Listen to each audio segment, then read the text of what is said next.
मैं सीमा त्यागी स्वागत करती हूँ यूनिक स्टडी ऑनलाइन क्लासेस में। और हम स्टार्ट कर रहे हैं एंशियंट हिस्ट्री, और जिसका पहला ही टॉपिक है प्राग ऐतिहासिक काल, या जिसको बोल सकते हैं प्री हिस्ट्री एज। हम एक सिस्टमेटिक फॉर्म में क्वेश्चन आंसर की प्रैक्टिस करेंगे, हर टॉपिक वाइज ही हम प्रैक्टिस करेंगे, जिसमें आज मैं लेके आई हूँ 25 क्वेश्चंस, जिसके अंदर आपको मिलने वाले हैं स्टोन एज से रिलेटेड क्वेश्चन, कॉपर एज से रिलेटेड क्वेश्चन, और उसके बाद आयरन एज से रिलेटेड क्वेश्चन आपको मिलने वाले हैं। ठीक है, आपको पता है जो प्राग ऐतिहासिक काल है इसको बोलते हैं प्री हिस्ट्री एज। इसमें ज़्यादातर हम स्टोन एज के बारे में पढ़ते हैं, पाषाण काल के बारे में पढ़ते हैं। अगर आपने टॉपिक को अच्छे से पढ़ा है तो आपकी अच्छे से प्रैक्टिस हो जाएगी। अगर आपने टॉपिक को नहीं भी पढ़ा है तो आप ये सारे क्वेश्चन पढ़ोगे, उसके बाद टॉपिक को करते हैं तो आपको बहुत इजीली समझ आ जाता है। कई बार कुछ टॉपिक ऐसे होते हैं जो हमें बिल्कुल समझ नहीं आते, तो हमें क्या कर लेना चाहिए, उनके क्वेश्चन आंसर पहले एक बार पढ़ लेने चाहिए, जिससे हमें क्वेश्चन कैसे पूछा गया उस चीज़ों का, उस तरीके का पता चल जाए, और उसके बाद हम उस टॉपिक को अच्छे से पढ़ पाएँ। तो स्टार्ट करते हैं। पहला ही क्वेश्चन, निम्नलिखित में से किस क्षेत्र में चावल के उत्पादन के प्राचीनतम साक्ष्य मिले हैं। क्वेश्चन पूछ रहा है कि चावल के जो साक्ष्य है वो कहाँ से मिले हैं। आपको पता है हमें बहुत सारी साइटें पढ़नी पड़ती हैं, ठीक है। अब साइटों के साथ साथ आपको ये भी याद रखना होगा, जब आप टॉपिक पढ़ोगे तो आपको वैली भी पढ़नी होगी, घाटियाँ भी पढ़नी होगी, कि कौन सी घाटी के पास कौन सा क्षेत्र है, कौन सी घाटी के पास कौन सा स्थान है, और कहाँ पर ये चीज़ें पाई जाती हैं।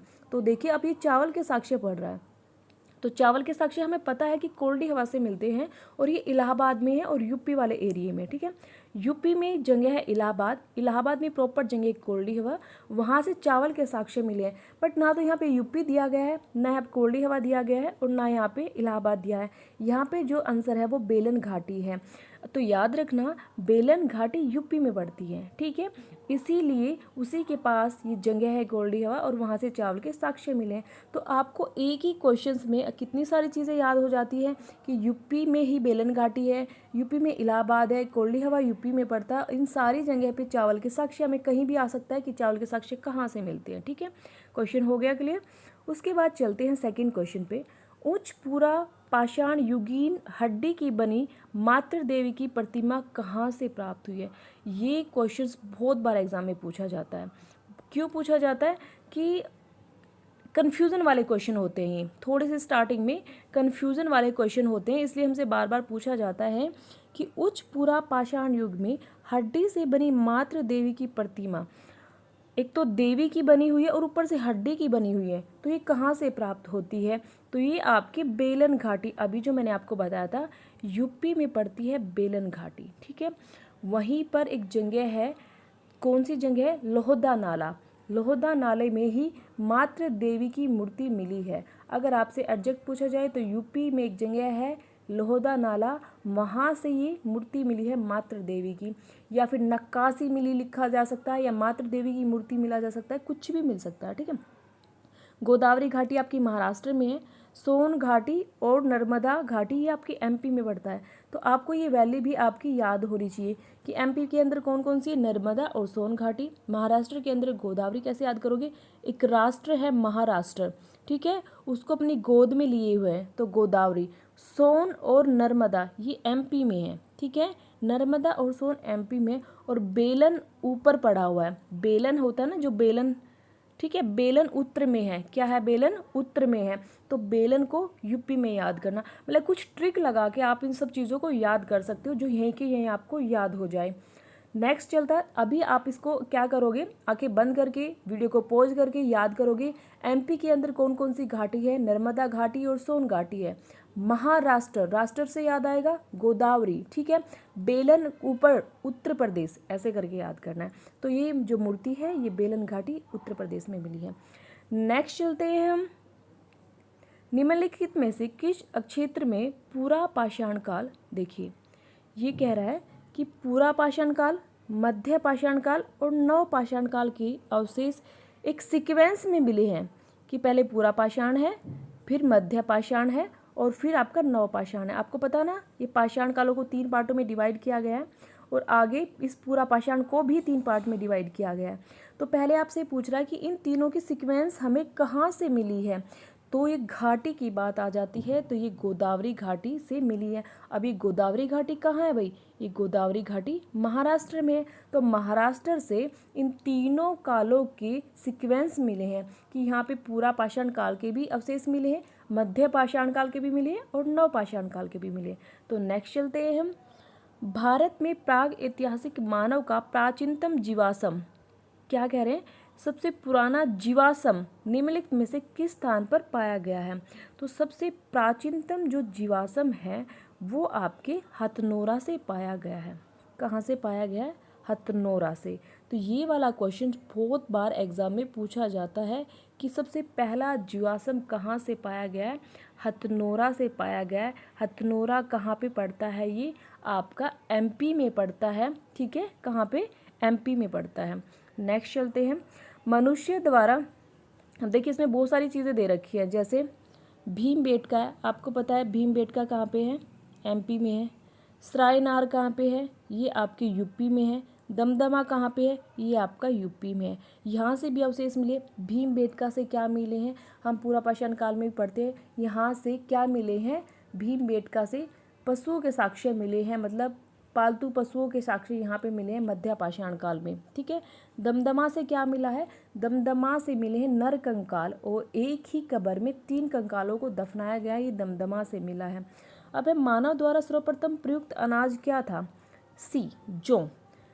आप देखिए सबसे पहले जब आपसे सबसे पहले पूछा जाए, सबसे पहले जो अनाज, हम पाषाण काल के बारे में पढ़ रहे हैं, जौ मिला था।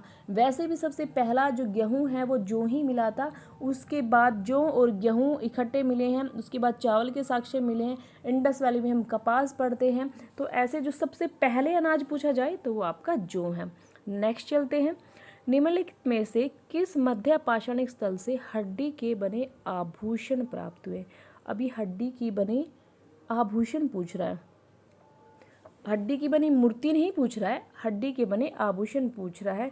तो ये महदाह से मिली है, महदाह। ठीक है, ये महदाह कहाँ पे पड़ता है? ये भी यूपी में पड़ता है। कहाँ पे पड़ता है? यूपी के प्रतापगढ़ जिले में है स्थान महदाह। और यहाँ से हड्डी के बने आभूषण मिले हैं, जिसे बोल सकते हैं आप कि जो हिरन है ना, हिरन के श्रृंग, उसके जो सींगों के छल्ले बने हुए मिले हैं यहाँ बागौर में। आपको पता है ये पशुपालन के साक्ष्य मिले हैं आपको। ठीक है, अब उसके बाद है होमो इरेक्टस का एक कपाल निम्न में से किस स्थल पर प्राप्त हुआ? अब यही होमो इरेक्टस जो अभी हम पीछे पढ़ के आए हैं ना कि हथनोरा में जीवाश्म मिला है, उसी को अब कह रहे हैं कि होमो इरेक्टस का एक कपाल, मतलब होमो इरेक्टस जो मानव मिला है वो हथनोरा में मिला है। ठीक है, और हथनोरा का है नर्मदा घाटी में। नर्मदा घाटी कहाँ है? ये आपके एमपी में पड़ती है, तो वो चीज़ें आपको याद रखनी है। नर्मदा घाटी के होशंगाबाद में मिला? नहीं मिला। सोन घाटी के बागौर में मिला? नहीं मिला। बेलर घाट, बाघोर है, बागौर नहीं है, बाघोर। बेलन घाटी के बास घाट पर मिला? नहीं मिला, क्योंकि ये जगह तो यूपी में पड़ती है। नर्मदा घाटी होशंगाबाद ये एमपी में पड़ती है। ठीक है, सोन घाटी और ये भी एमपी में पड़ती है। और नर्मदा घाटी बागौर है, ये बागौर आएगा तो ये बागौर तो है राजस्थान के अंदर, बाघोर है तो ये एमपी में है।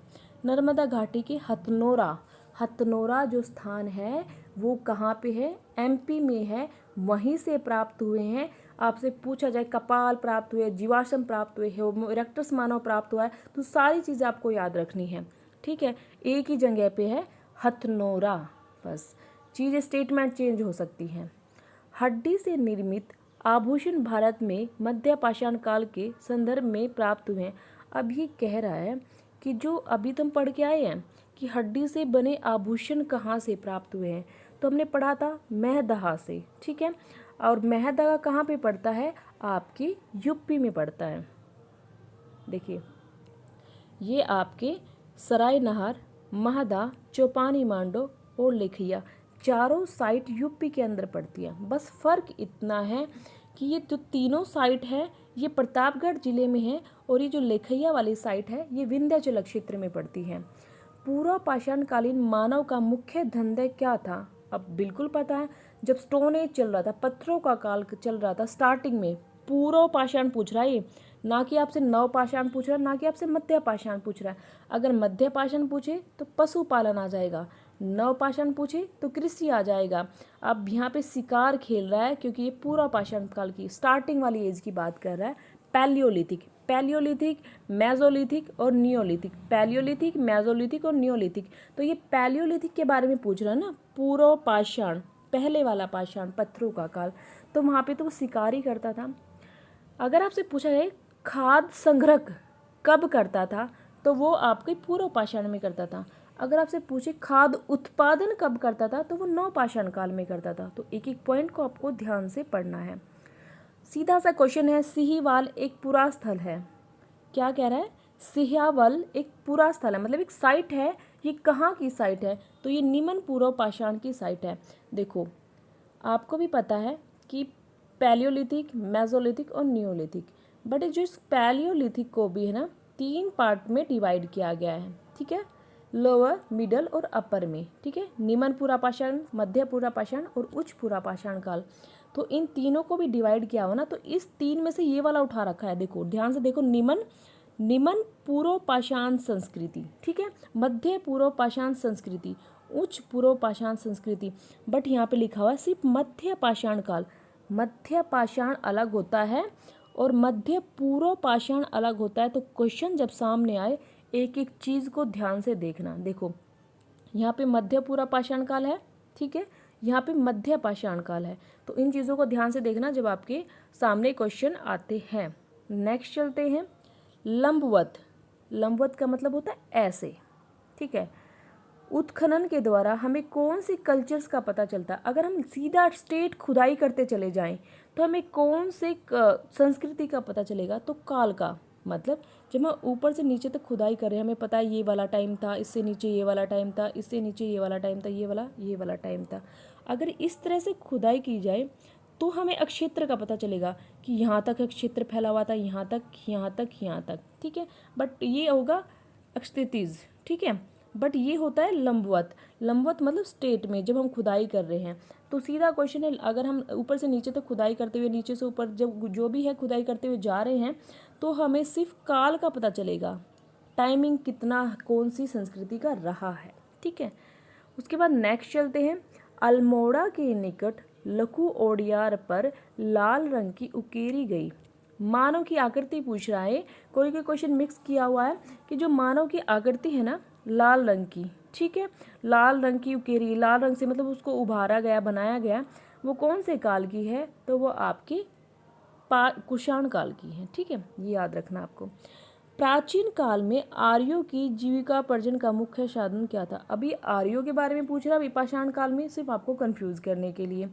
तो भाई आर्यों की तो कृषि थी ना, वो शिकार करते थे ना, वो इतना व्यापार में थे ना इतना शिल्प में थे। तो वहाँ पे जो जीविका मेन थी कृषि थी।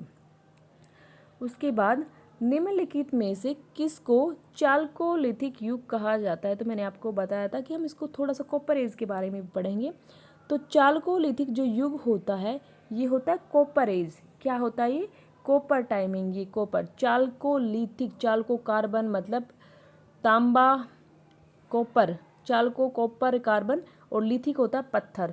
तो ताम्र पाषाण युग को ही चालकोलिथिक या कैल्कोलिथिक एज भी बोला जाता है। जब हम इस टॉपिक को पढ़ते हैं तो पहला मेन हेडिंग हमारा रहता है कि ताम्र पाषाण काल को चालकोलिथिक एज भी कहा जाता है।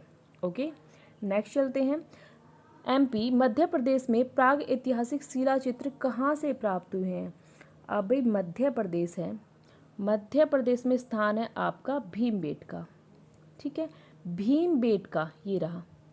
यहाँ से अब देखो बाघ की गुफाएं, उदयगिरी, ये सब कब के हैं? ये गुप्त काल की चीज़ें हैं, उस टाइम की गुफाएं हैं, ठीक है। और ये जो आपका है मौर्य काल, गुप्त काल बाद की जो गुफाएं हैं उनमें है उदयगिरी और बाघ की गुफाएं, तो हम उनमें पढ़ते हैं। बट यहाँ पे भीमबेटका है, भीमबेटका से एमपी में शिला जो है ये जगह पड़ती है एमपी में, मध्य प्रदेश में। वहाँ पे शिला चित्र मतलब गुफाओं के अंदर चित्र बने हुए मिले हैं, जिसमें लाल और हरे रंग का प्रयोग किया हुआ है। लाल और हरे रंग का प्रयोग किया हुआ चित्रों को बनाने में। जैसे लाल, जैसे हरा रंग है पत्तों का यूज़ किया हुआ है, लाल रंग का भी पता नहीं कैसे यूज़ किया, नेचुरल फूलों का प्रयोग किया हुआ है। एक तरह से उनके पास कलर तो नहीं थे, नेचुरल चीज़ों का प्रयोग किया गया है। लाल फूल हुए या फिर आप कह सकते हैं कि ग्रीन पत्तियाँ हुई, उनसे कलर को भरा हुआ है। ठीक है। और ये 1 से 2 मीटर बड़े थे, मतलब 1 से 2 मीटर लंबे जो चित्र पाए गए हैं। और इसमें जो है बाघ है, सिंह है, ये बहुत सारी मतलब पिक्चर्स, हिरन है, इनकी पिक्चर्स बना रखी थी। और उसके बाद जो है ये वाकणकर महोदय के द्वारा इसकी खोज की गई थी। तो ये इतनी सारी चीज़ें भीमबेटका के बारे में हैं कि वहाँ पे 1 से 2 मीटर है लंबी पिक्चर्स बनी है, वाकणकर महोदय ने उनकी खोज की है।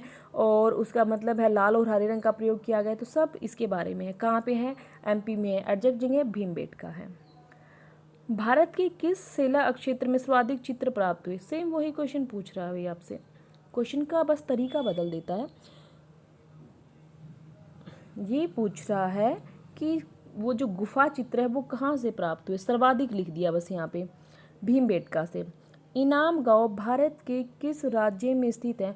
ये सारी चीज़ें जब हम टॉपिक पढ़े अच्छे से हमें याद होनी चाहिए कि इनाम गांव कहाँ है, या फिर आपका चौपानी मांडो कहाँ है, चिरांद कहाँ है। ये सब क्वेश्चन एग्जाम में पूछे जाते हैं। अब बहुत सीधे क्वेश्चन एग्जाम में नहीं आते, तो ये हमारा पड़ता है महाराष्ट्र में।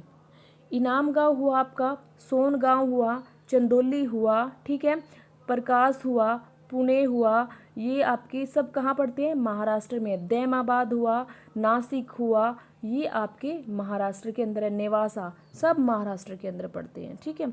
आंध्र प्रदेश की अलग साइट है, गुजरात की अलग है, MP की अलग है। MP की अभी हम पढ़ रहे हैं साथ साथ, MP में बहुत सारी भीमबेटका हमने पढ़ा है, ठीक है। ये सारी चीज़ें, घाटी है नर्मदा घाटी, वो सब आपको पढ़नी है। नेक्स्ट चलते हैं। अब मिलान करो, क्वेश्चन दे रखा आपको जो श्योर है आप उस पर ध्यान दीजिए कि आपको अच्छे से क्या आता है। तो देखिए, ये कह रहा है कि पूरा पाषाण काल, मध्य पाषाण काल, नव पाषाण काल और ताम्र पाषाण काल, ठीक है। तो जो आपको श्योर एक चीज़ पता हो कि पूरा पाषाण काल में क्या होता है, आपको पता है पूरा पाषाण काल में नदी तट पर लोग रहते थे। सबसे पहले जो स्टार्टिंग हुई थी स्टोन एज में, नदियों के किनारे रहते थे, कोई घर वगैरह नहीं बनना शुरू हुआ था, ठीक है। शैलाश्रय गुफाओं में अधिवास करने लगे थे, ठीक है। कब करने लगे थे? मध्य पाषाण काल में। नव पाषाण काल में गर्त अधिवास, बेसमेंट में, गर्त में घर बनाए गए थे। बहुत सारे साक्ष्य में मिलते हैं कि बुर्ज होम में गर्त निवास मिला है कश्मीर में, गुफर काल में गर्त निवास मिले हैं। तो ये सारे हमें कहाँ मिलते हैं? नव पाषाण काल में। हालांकि नव पाषाण काल में घर भी बनने शुरू हो गए थे, स्थायी रूप से रहने भी लगे थे लोग, घर नहीं, स्थायी रूप से गाँव और लोग रहने लगे थे। बट घर ज़्यादातर सुनने को मिले हैं, झोपड़ियाँ सुनने को मिली हैं, वो सारी गर्तवास में मिली हैं। और बट ताम्र पाषाण कोपर काल में कच्चे और पक्के मकान बनने लगे थे, ठीक है। तो आप ऐसे मिलान कर सकते हैं, क्वेश्चन नंबर B, ठीक है। नेक्स्ट चलते हैं। ये भी आपको मिलान ही करना है। मिलान में सिर्फ आप एक पॉइंट को देख लीजिए, सो आपको सबसे श्योर है। हड़प्पा कौन सी नदी के किनारे हैं? तो हमें पता है रावी नदी के किनारे हैं, और सीधा फर्स्ट का 2 है, सीधा यहीं क्रैक जाता है। फिर भी हम जाते हैं, फिर भी ध्यान से पढ़ते हैं, एक आधा हमें कई बार ऐसा ना मिले। तो हस्तिनापुर है, वो कहाँ पे पड़ता है? गंगा नदी, ठीक है। उसके बाद नागार्जुन कोंडा है, वो कृष्णा है। पैठन है, ये गोदावरी, महाराष्ट्र में, ठीक है। नेक्स्ट चलते हैं। भारत में सर्वप्रथम पूर्ण पाषाण काल, मतलब पूर्व जो पाषाण काल है उसके उपकरण रॉबर्ट ब्रूसफुट को कब मिला? जब हम इस टॉपिक को पढ़ेंगे, या आपने नहीं पढ़ा तो दोबारा पढ़ोगे, तो आपको तुरंत से पता चल जाएगा कि जो रॉबर्ट ब्रूसफुट है उसको 1863 में, ठीक है, मद्रास में, या लिखा आ सकता है, सॉरी नोट, 1863 में इसको एक हैंडेक्स प्राप्त हुआ, ठीक है। कहाँ से प्राप्त हुआ? पलवरम से, जो कहाँ पे पड़ता है? चेन्नई, तमिलनाडु में जो जगह है पलवरम, वहाँ से इसे हैंडेक्स प्राप्त हुए थे। किसको? रॉबर्ट ब्रूसफुट को। और ये रॉबर्ट ब्रूसफुट एक इतिहासकार नहीं है, एक पुरातात्विक नहीं है, एक आर्कियोलॉजिकल नहीं है, ये क्या है? एक भूविज्ञानिक, जूलॉजिकल है। तो बहुत बार एग्जाम में पूछ लेता है कि क्या है, एक जूलॉजिकल है। क्योंकि सबसे पहले 1842 में उपकरण प्राप्त हुए थे, ठीक है। उसके बाद 1853 में प्राप्त हुए थे, उसके बाद 1863 में प्राप्त हुए थे। 1853 में जॉन इवांस के द्वारा बनाए गए थे। 1842 में कहाँ से मिले थे उपकरण? लिंगसुगुर से मिले थे, रायचूर जिला, लिंगसुगुर, कर्नाटक में मिले थे। तो ये सारा हमें जब पढ़ते हैं अच्छे से याद हो जाता है। 53 में पूछा जाए, 42 में पूछा जाए तो ये आपको याद होना चाहिए, 53 में पूछा जाए तो याद होना चाहिए, और 1863 में पूछा गया तो रॉबर्ट ब्रूसफुट के द्वारा ही खोज की गई थी, ठीक है। 1863 में कब, कहाँ की गई थी? पलवरम नामक स्थान पर है। और ये आपका चेन्नई तमिलनाडु में पड़ता है। यहाँ पे इसने हैंड एक्स की खोज की थी। भारत का प्रथम पूरा प्रस्तरयुगीन औजार की खोज। अब आपसे पूछ रहा है कि भारत में पूरा प्रस्तरयुगीन औजार की मतलब जो पूरा मिला है, अभी जो 1842 में मिली है या 1853 में जो मिले हैं वो टूटे फूटे मिले हैं, बट जो पूरा है कंप्लीटली औजार जो मिला है जिसकी खोज की गई है वो किसने की है? रॉबर्ट ब्रूसफुट ने की है। कब की है? 1853 के अंदर की है। ठीक है, ये अभी हमने पढ़ा है। एचडी जो संकालिया है ये मध्य पूर्व पाषाण काल का खोज करता है। ठीक है, आगे चलते हैं। तो नेक्स्ट चलते हैं, भारत में प्रथम पूरा पाषाणिक उपकरण की खोज करने वाला रॉबर्ट ब्रूसफुट थे। ये क्या थे? तो अभी तो हमने रिवाइज किया इस चीज़ के बारे में कि ये क्या थे? जियोलॉजिकल भूगर्भ वैज्ञानिक थे। कौन? Robert Bruce Foote. ठीक है, रॉबर्ट ब्रूसफुट। उसके बाद नेक्स्ट चलते हैं, निम्नलिखित में से किसे भारत में प्राग ऐतिहासिक पुरातत्व का जनक कहा जाता है? पुरातत्व का जनक कहा जाता है कनिंघम को। ठीक है, प्राग ऐतिहासिक पुरातत्व का जनक कनिंघम को कहा गया है। उसके बाद रॉबर्ट ब्रूसफुट है, यही है जो भी हम पढ़ा है हमने, संकारिया मध्य पाषाण काल का पूर्व पाषाण काल का खोज करता है। नवदा टोली के बारे में पूछा जाए, नवदा टोली की भी खोज किसके द्वारा की गई? संकालिया के द्वारा ही की गई है, और मध्य पूर्व पाषाण काल की खोज भी संकालिया के द्वारा ही की जाती है। ठीक है, ये मार्टिमल व्हीलर आप पता है आपको, ये हड़प्पन सिविलाइजेशन में पढ़ते हैं हम। नेक्स्ट चलेंगे, रॉबर्ट ब्रूसफुट जिन्होंने भारत में प्रथम पूर्व पाषाणिक उपकरण की खोज की, मुख्यतः क्या है? वही क्वेश्चन रिपीट हो रहा, एक भूवैज्ञानिक है। ये क्वेश्चन होते हैं हमारे कंप्लीट 25 क्वेश्चंस। बाकी 25 क्वेश्चन हम नेक्स्ट वीडियो में करेंगे। आप इसको अच्छे से पढ़ना, प्रैक्टिस करना। अगर आपको एक सिस्टमेटिक तरीके से पढ़ना है तो आप अचीवर्स ऐप डाउनलोड कर सकते हैं। वहाँ पे एक सिस्टमेटिक तरीके से इसमें पढ़ाई गई है सारे टॉपिक। ठीक है, और आपको प्रैक्टिस करनी है तो ओनली इसी पे प्रैक्टिस कीजिए। यहाँ जो ये चैनल है, मेरी फर्स्ट वीडियो आज है, और आप इस चैनल को क्या कर सकते हैं? लाइक कर सकते हैं, आप सब्सक्राइब कर सकते हैं। आपको पसंद आए आप इस पर अच्छी कमेंट भी कर सकते हैं। मैं डेली आपके लिए इस तरह की वीडियोस लेके आऊँगी। प्रैक्टिस एंशिएंट हिस्ट्री को हम 15 से 20 दिन में एंशिएंट हिस्ट्री को कंप्लीट कर देंगे। उसके बाद मेडिवल और उसके बाद मॉडर्न प्रैक्टिस सेट सिस्टमेटिक तरीके से करेंगे। ठीक है, ओके, बाय बाय।